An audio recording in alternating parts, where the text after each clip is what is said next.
Ang mabuting balita ng Panginoon ayon kay San Marcos. Papuri sa iyo, Panginoon. Noong panahong iyon, may isang kitunging lumapit kay Jesus, nanikluhod at nagmakaawa. Kung ibig po ninyo'y mapagagaling ninyo ako. Nabag si Jesus at tinipo siya, sabay ang wika, ibig ko, gumaling ka.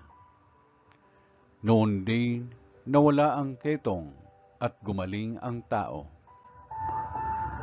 Pinaalis siya agad ni Jesus matapos ang ganitong mahigpit na bilin. Huwag mong sasabihin ito kanino man.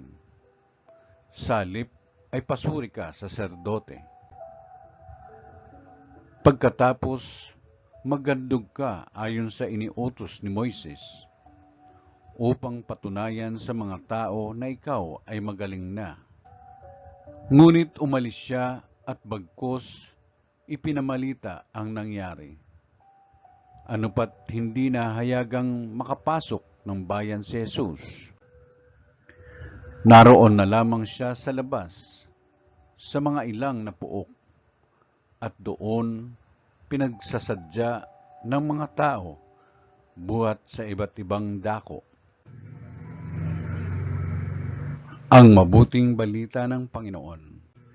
Pinupuri ka namin, Panginoong Jesucristo.